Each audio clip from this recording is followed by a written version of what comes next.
Hello guys, welcome back to a brand new video on Lexalexus. We're going to cover more score predictions today. We've got week 20 now to predict.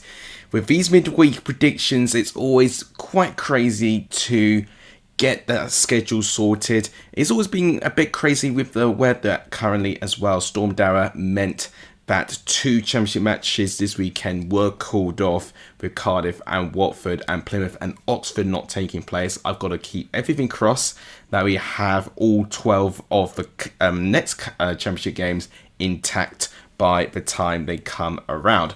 Regarding the Prediction League, it is pretty much up to date, so you should see in the latest community post that I have updated the Prediction League, and in fact the lead to the top is cut to 5 points, so it's still anyone's game to potentially win overall. If you guys want to be involved in the Lexalexus Prediction League, all you've got to do is predict the score predictions for the championship in the comments down below, and your entry will be saved and I'll accumulate the points as the season goes on. If you guys enjoy what you see, please smash the like button. It really does help the growth of this channel. Please do hit the subscribe button if you've not done so. It really helps the growth of this channel. And please share the channel too. All these things are 3 to do and they really do help. But without any further ado, let's start predicting week 20 of the championship.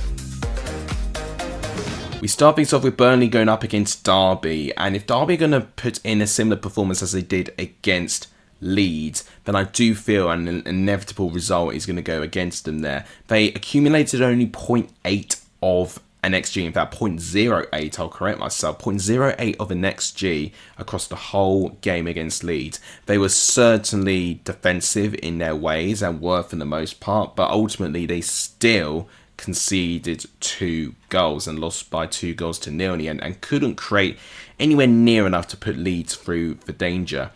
Burnley were involved in a pretty competitive draw against Middlesbrough. Probably would have been the one out of the two sides feeling like they probably should have gone 3 points. But ultimately, both teams were actually set up really well and both executed their plan to the way that they wanted to. And ultimately, both are not in a terrible position themselves in the table. But with this game here, back at Turf Moor, I do think Burnley as a whole are going to be very intimidating for Derby. It might suit them a little bit more with the fact that they don't hog the ball as much as what Leeds do, but it actually might invite them to go up the field a bit, which actually could also leave them exposed. So Derby got to approach this game carefully, and unfortunately I just don't see them picking up 3 points here as a prediction. I think it's going to be a low scoring 1-0 win to Burnley. I could see this one being a little bit quiet and can take a bit of time to get going, but I think Burnley will eventually win by a set piece potentially, but it'll be by a 1 goal margin, I think. But let me know what you think of that game as well. I think it's going to be a rather low scoring, but I think it's going to be a pretty close one. Next up, we've got Luton Town going up against Stoke City. Both sides with a result that they probably would have wanted a little bit of a better outcome in their last game. So Luton were involved in a 1-1 draw at home against Swansea City. And whilst they did get that draw, stats-wise, it was very damning for Luton Town because it did look like that it was Swansea that was asking the questions for most of the game. And a draw was the very least of what Swansea deserved based on the amount of chances that they squandered. So the pressure's on for Luton to see if they can get a convincing home performance in, because I do think Rob Edwards is on thin ice at this moment of time, which is just a shame. But Luton are not far away from the relegation position at the moment. You are seeing the bottom sides picking up some points now in a pretty frequent basis. So any lackluster run and form could easily see one of the sides a couple of places above the bottom 3 being dragged into it. Stoke were involved in a 2-1 defeat against Sunderland. They actually took the lead, but then ultimately they conceded a goal with Sunderland's first chance since going behind. And ultimately, for the longer where that game went to, I do think both teams could have had their chances to make it go in their way, but it was Sunderland that kept pushing, and ultimately it was Sunderland that picked out the result. Here, I do think it's going to be interesting. I'm more or less intrigued to see if Luton can get an improved home performance, because I don't think they were anywhere near good enough against Swansea. Here, I think the safest bet for me is going to be a draw, because Stoke's form has not been particularly good at the moment, and Luton aren't being convincing, so I'm going to go for a 1-1 draw. I'm a little bit on the fence of this one. Let me know if you're also on the fence as well. Next up, we've got Plymouth going up against Swansea, which I think is going to be interesting. So Swansea, of course, were involved in that draw, as I mentioned, with Luton Town, where arguably they probably should have got a little bit more than a point. Plymouth are in a unique position here, because they should have played last weekend against Oxford, but of course their game was postponed, sadly. So they have had a longer rest period going into this game. That might give them a small advantage, but I do think Swansea are not going to make it easy for Plymouth whatsoever, but it'd also be very typical Swansea if they do play well and then they go into the next game with a short turnaround period and just not turn up anywhere near for what they were. And I think that's another thing we've got to consider with our predictions here, is the short turnaround of time, which can make things a little bit tricky for sides that have a very small squad depth. As a prediction, I think we won't see Plymouth lose. I think with them being at home, I think they'll get something, but I don't think more for the point. I'm going to go for a 1-1er, but honestly, I actually wouldn't be surprised if either one of these sides picks up a result. I really do think it is very, very close. But let me know if you think Plymouth might be getting a bit of an advantage with them having their postponed game against Oxford. Another team who has a match rescheduled is Portsmouth. They are facing Norwich City. Now, pretty different results for both of these sides. So Portsmouth were involved in the good side of a 3-0 win against Bristol City, and it felt like this was the performance I think we were waiting to see from Portsmouth, where they really bossed it at home. What I'm pleased with more than anything is the fact they've had 3 different goal scorers in the score sheet as well. You've got Callum Lang, you've got Josh Murphy, and then, of course, Colby Bishop too, who I think since him coming back has really improved things for Portsmouth there. So my optimism for Portsmouth's chances of survival just goes up and up by each game as it goes. Norwich are a very peculiar club to watch. They could turn into a brilliant 6-1 performance against Plymouth, and then they turn up against the Queen's Park Rangers side, who have had the worst home record out of the whole 92. But they turn up in the end, losing to the team with the worst home form in the EFL by 3-0.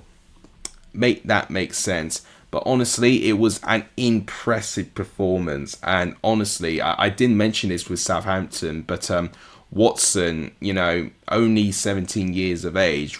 I think this was another example where they've had a player themselves in that range, really, where I'm really pleased that the youth and talent of that squad is really being recognised, and the fact that they are turning up in these performances, they are the future of the EFL, and it's really nice to see them scoring with the chance that they've been provided as well. Hopefully we can see more fireworks in this game. As a prediction, I think I might back Portsmouth, I'm a little bit more confident with their home form. Norwich's away form has been a really, really patchy and inconsistent. I'm going to go for a 2-1 Portsmouth win. Maybe that's me being a little bit optimistic and going on the Portsmouth hype train a bit, but I'm liking what they're putting on the pitch now, and Norwich for me are still having problems consistency, so I'll go for a Portsmouth win. Let me know if you agree with that as well. Next game to predict is Sheffield Wednesday going up against Blackburn Rovers. Sheffield Wednesday were involved in a 1-1 draw against Preston, where I've got to say I think both sides were a little bit below par in that game. I felt there was a bit of opportunity missed from both of these sides to try and, for one, to get further away from the relegation path, but just to really set a good impression that they are going in the right direction with progress.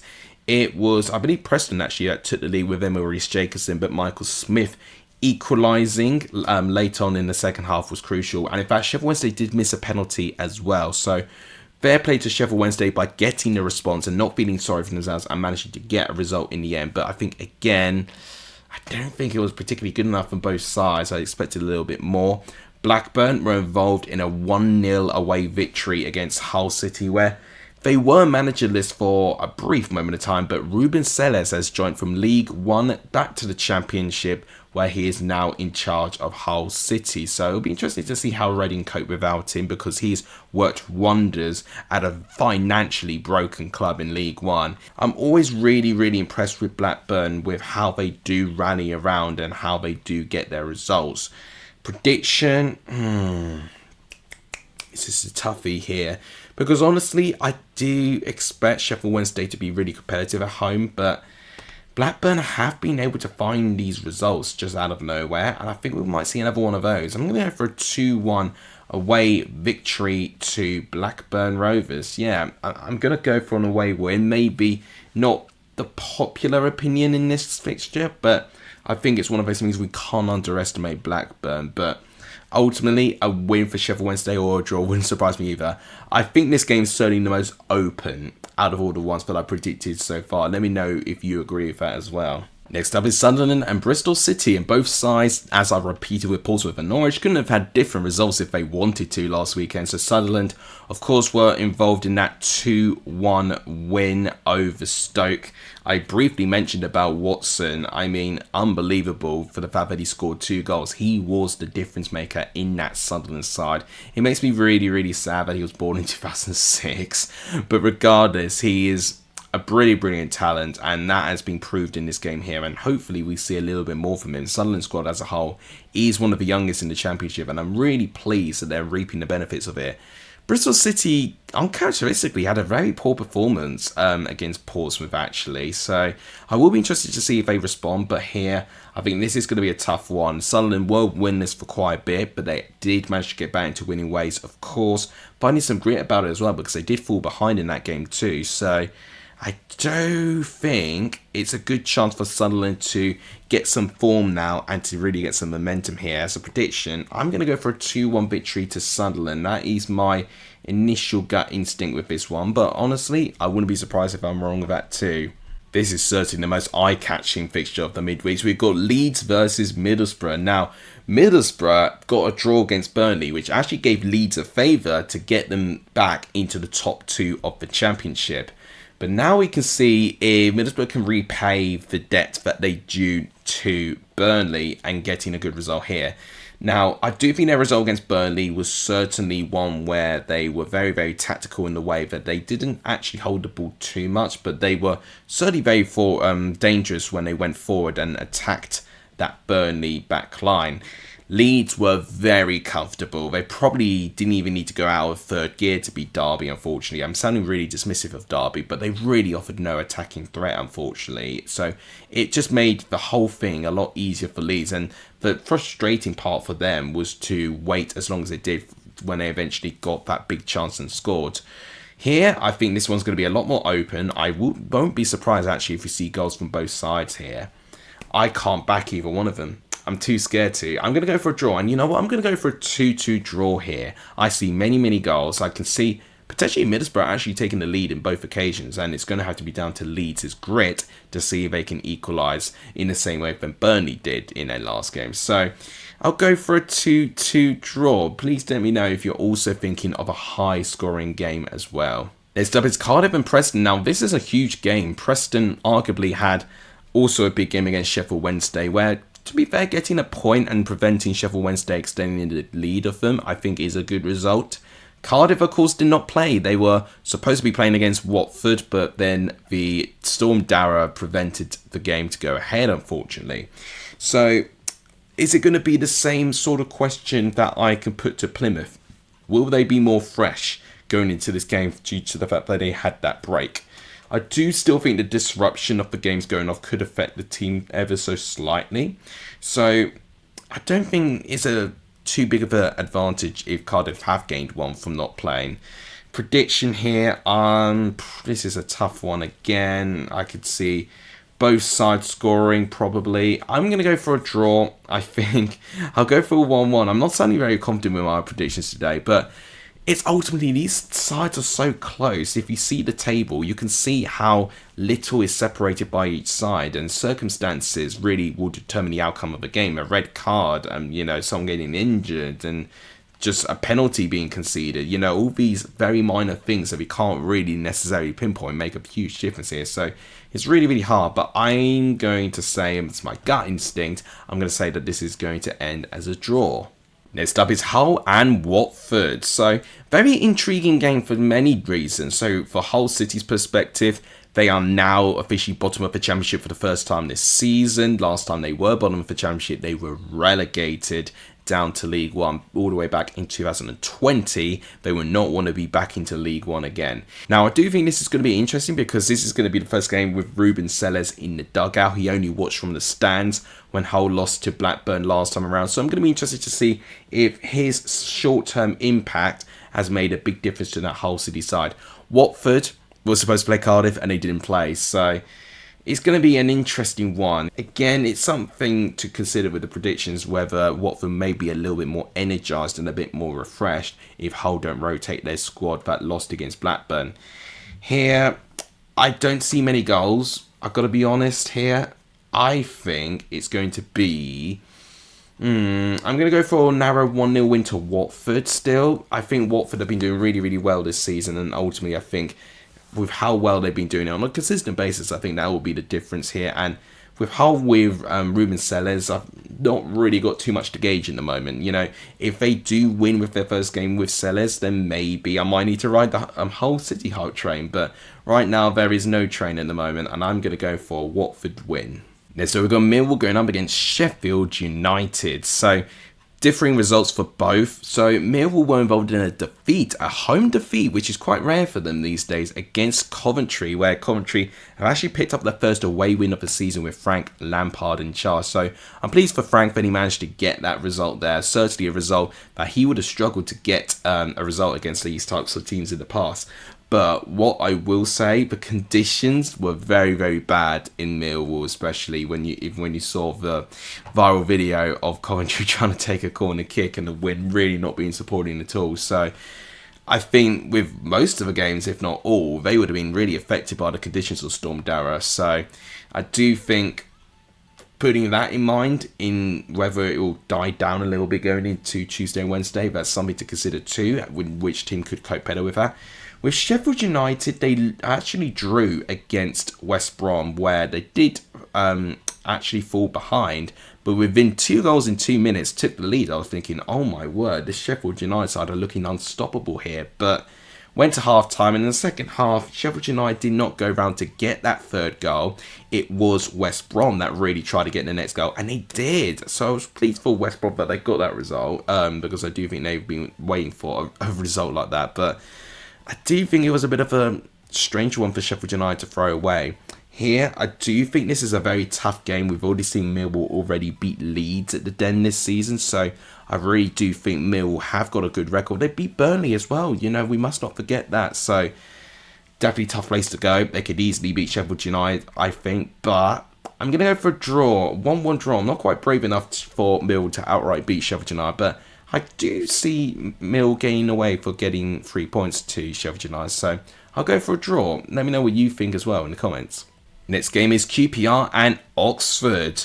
Unbelievably, we know how far behind QPR were. They are now joint on points with Oxford, so whoever wins this game will be ahead of their respective opponent going into the weekend, which is incredible really. So QPR, where did that result come from? 3-0 at home, a home win. I mean, that in itself is extraordinary for QPR considering how much they've been struggling. But what a result. And it really was a statement win because they are now out of the bottom 3, amazingly. Oxford, however, if they're not careful, they are going to get slowly dragged in. And they're not far away now, considering that QPR were in the bottom 3 last weekend. And that win has actually joint points with Oxford, and QPR no longer in the bottom 3. The margins are small here, so Oxford need to pick themselves up, but their wave form has shown to be pretty shambolic, unfortunately, here. As a prediction, this is a tough one. I mean, in terms of away points goes, they did quite well quite recently to get a result against Millwall, but I think here, I think it'll be a win for QPR. I'm going to go for a 2-0 victory to QPR which is crazy for me, but I'm actually predicting for a home win. But I could easily see them actually building on from that win and getting some good results here. So I'm going to go for QPR to continue their form to get themselves out of the relegation zone. And our last game to predict, guys, is West Brom and Coventry. So, West Brom were involved in that draw against Sheffield United, and I do think it was actually one of their better performances of the season, but unfortunately for them, it didn't end up in 3 points. And their form of draws is quite extraordinary now. 9 games out of 10, and 9 of them are draws with 1 win in between. So, West Brom on the plus side are going through a great unbeaten run, but they are just unfortunately not taking all 3 points when given advantage to. Coventry have been doing alright under Frank Lampard. They actually got their first win under Frank Lampard, which was that away win, of course, against Millwall. So potentially Frank Lampard's got something figured out for Coventry to get an approach for when they play away from home. Personally here, I do think West Brom are a different level of opposition player to player. So it's a tough one, this. But you know what? With the streak of draws in the moment, it would be stupid of me not to predict a draw for West Brom. I would therefore go 1-1. Don't necessarily agree with it, but I do think even if West Brom do take the lead, they'll find a way to concede. They just only seem being given the ability to draw games in the moment. So I'll respond to that and I'll go for a draw myself. Let me know what you think as well. Can West Brom finally break the curse of their drawing streak and start picking up 3 points? And within a blink of an eye, that's the video done. So as always, guys, make sure you do predict your score predictions in the comments down below, as well, as I'm always interested to read your predictions out. You will see me predict week 21 very, very soon as well. I do want to do a live stream at some point. Don't know when, but keep your eyes out because I will be reappearing as well. I definitely want to be doing more different types of videos as well, but it's been so hectic. But exams out the way, I can kind of breathe now and can almost put my feet up. But if you guys enjoyed the video today, please smash the like button. It really does help. Please do hit the subscribe button too. And please share the channel as well. All 3 of these things really help and they're free to do. So please consider doing it. Thank you guys so much for watching. You guys are legendary if you're still in this video. And as always, I'll see you guys soon. Take care, everyone.